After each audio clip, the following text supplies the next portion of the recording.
रेखा जी, सवाल ये भी उठता है कि मोदी जी की सरकार तो 2014 में आ गई थी और ऑपोजिशन का कहना उस वक्त आपके पास फुल मेजॉरिटी भी थी, आपके पास 2019 में भी मेजॉरिटी थी, तब आपने ये बिल क्यों नहीं पारित किया? अब क्यों?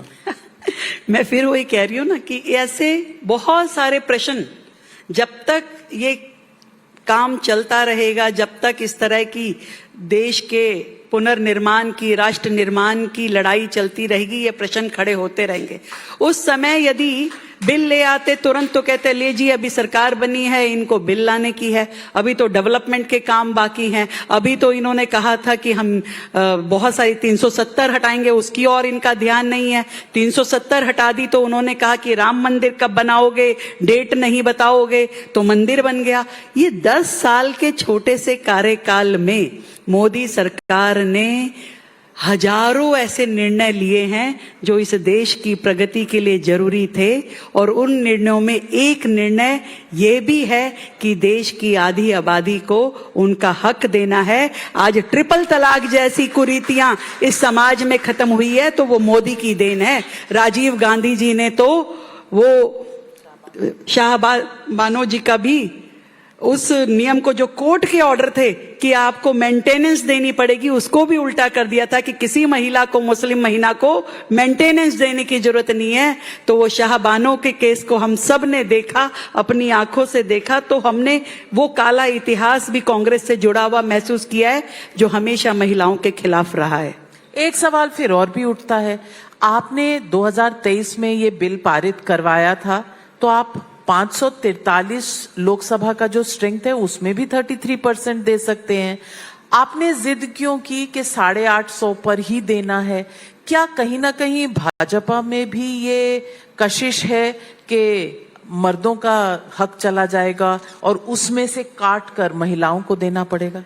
मैंने इस बात का जवाब पहले ही दिया। ये मतलब भाजपा या अन्य राजनीतिक दलों का नहीं है। आज देश की इतनी बड़ी आबादी है, और मैंने जिक्र किया कि चाइना हमारे लगभग समकक्ष जनसंख्या वाला देश है। आज वहां पे 3000, लगभग 3000 मेंबर ऑफ पार्लियामेंट है, और हम कितने हैं? 543। आज हमारे देश को जितनी बड़ी आबादी है, कब हुआ था ये 543 का निर्णय? आप सोचिए, 1971 में।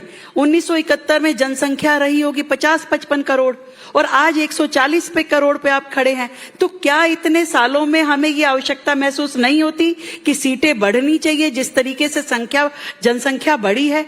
क्या और अच्छी तरीके से आप अपनी कॉन्स्टिट्यूएंसी को लुक आफ्टर करें, उसके लिए इक्वल डिस्ट्रीब्यूशन नहीं होना चाहिए?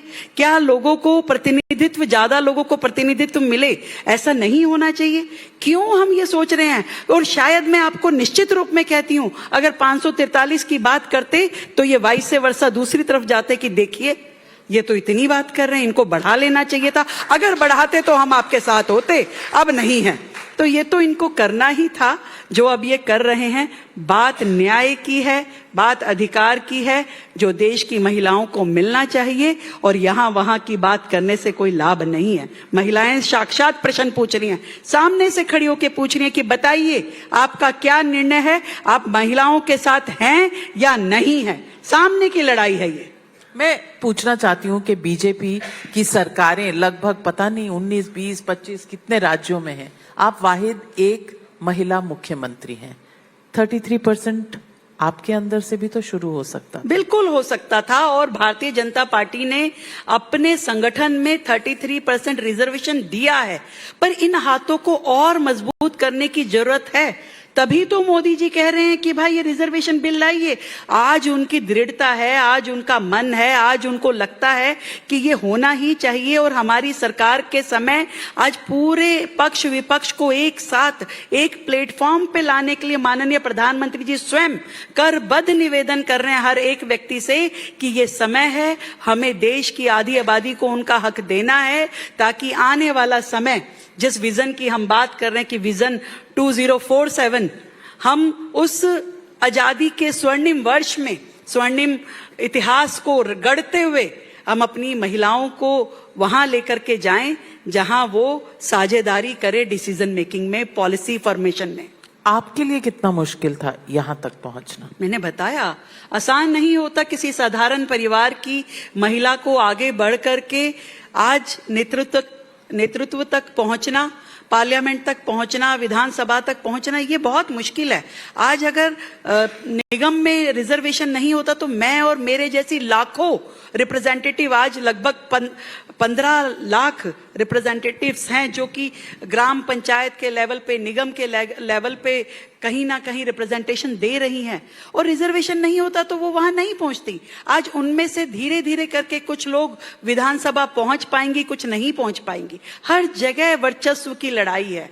उस लड़ाई में एक बार मजबूती देना महिलाओं को जरूरी है। मैं विश्वास दिलाती हूं कि एक बार ये मजबूती इन बहनों को मिल जाएगी तो उसके बाद तो ये अपने आप बढ़ना शुरू कर देंगे। हर पार्टी सोचती है कैंडिडेट की विनेबिलिटी, इसीलिए शायद अपनी पार्टियों में आरक्षण नहीं देते।